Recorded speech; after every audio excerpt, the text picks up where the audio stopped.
Hello दोस्तों, आप लोग कैसे हैं। हमारी आज की कहानी है पिता का सम्मान। सौम्या के फ़ोन की घंटी लगातार बज रही थी। उसने आँख खोला तो देखा रात के 2 बज रहे हैं।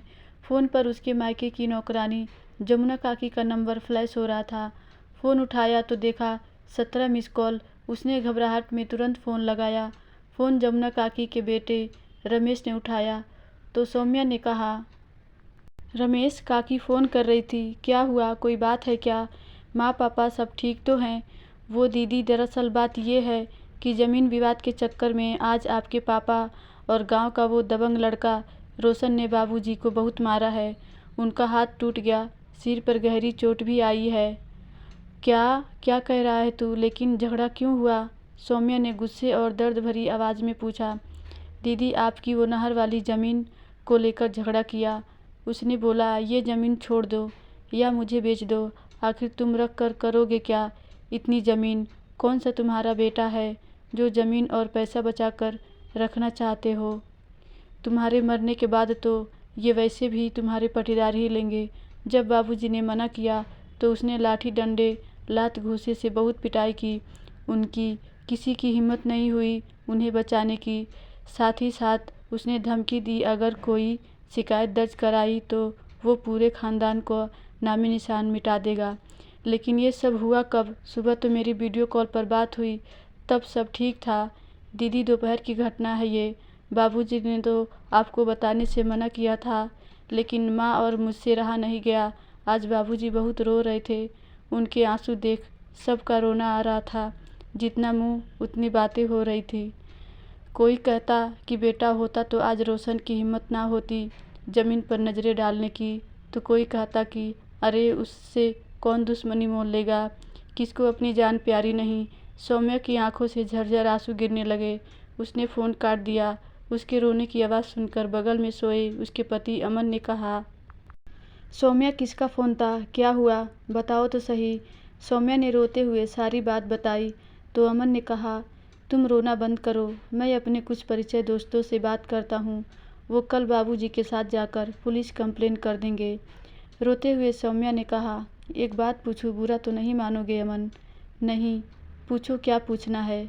सौम्या ने कहा, अगर कोई तुम्हारे पापा के साथ ऐसा करता तो भी तुम यही करते? अमन ने तब कहा, मेरे पापा को अगर कोई हाथ लगाए तो मैं उसका हाथ उसके शरीर से अलग कर दूंगा। इतना ही नहीं, मुझे खुद को नहीं पता कि मैं उसकी क्या हालत कर दूंगा। सौम्या ने कहा, ठीक है अमन, मुझे मेरा जवाब मिल गया। अब मैं आज सुबह ही गांव जाऊंगी। अमन ने कहा, ठीक है, मैं भी साथ चलूँगा। शाम 5 बजे तक सौम्या और अमन गांव पहुंच गए। पूरा गांव उन्हें देख रहा था। सौम्या ने बैग अपने घर पर रखा और अपने पापा को गले लगाया तो उनके तन से ज़्यादा अपमान की चोट का दुख सैलाब बनकर बहने लगा। उसने अपने पापा के आंसू पोंछे और मुस्कुराकर कहा, आपकी बेटी आ गई है। बस अब आज के बाद आप कभी नहीं रोएंगे, ना ही किसी की हिम्मत होगी आपकी तरफ आंख उठाने की।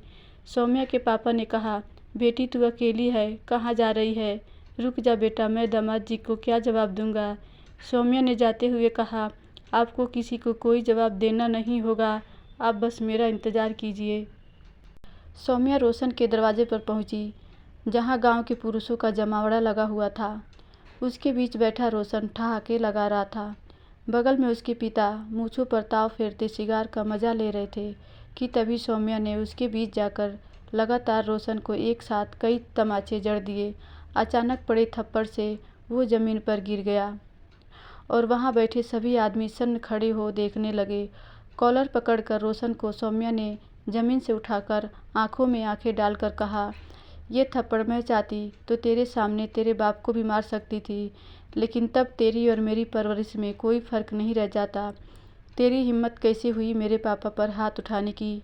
अब उठा हाथ, देखूं तेरी मर्दानगी कितनी है। तू शायद भूल गया कि जिस पर तुमने हाथ उठाया उनकी एक बेटी है, जो तुझ जैसे 11 बेटे पर अकेले भारी है। ऐसे ही ब्लैक बेल्ट नहीं मिला मुझे।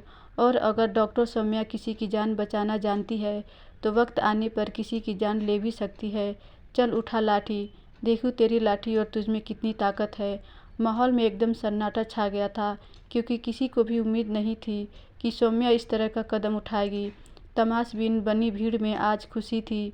सौम्या अपने माता पिता की इकलौती संतान थी, जिसे पढ़ा लिखा कर उसके पापा ने उसे डॉक्टर बनाया था। उसके आत्मरक्षा के लिए जूडो, कराटे से लेकर हर वो गुण सिखाए थे जिससे वो हमेशा निडर, आत्मनिर्भर रहकर समाज में सम्मान के साथ अपना जीवन जिए। अपने बेटे का ये हाल देखकर रोशन के पापा ने कहा, रे छोरी, तेरी ये मजाल जो तू मेरे बेटे को सबके सामने मारे। तेरे बापू ने तुझे शिक्षा ही दी, सिर्फ लगता है संस्कार देना भूल गया। सौम्या ने तब कहा, काका, मेरे बापू ने तो मुझे शिक्षा और संस्कार दोनों दिए, लेकिन तन्ने के दियो अपने बेटे को ना शिक्षा ना संस्कार, कुछ भी ना दियो। अच्छा होता कि थोड़ी तमीज़ सिखा देते, पर कोई ना, मैं कर दूंगी। अब आगे से ये कुछ भी करने से पहले 100 बार सोचेगा और इस थप्पड़ की गूंज आजीवन इसकी कानों में रहेगी।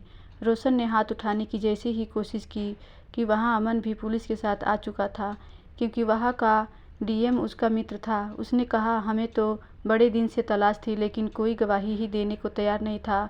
लेकिन कहते हैं ना कि एक ना एक दिन बुराई का अंत होता ही है। सौम्या के पापा आज गर्व से फूले नहीं समा रहे थे।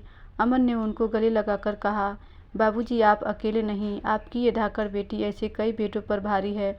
तब सौम्या के पापा उसे गले लगाकर मुस्कुराने लगे। ताली बजाती यमुना काकी ने कहा, देखा मालिक, आप बेकार में ही डर रहे थे। मैना कहती थी कि आपकी सौम्या धाकड़ छोरी है। अब तो मैं चाहूँगी कि मेरे राजेश को भी सौम्या बेटी जैसी ही एक छोरी हो जाए बस। धन्यवाद दोस्तों।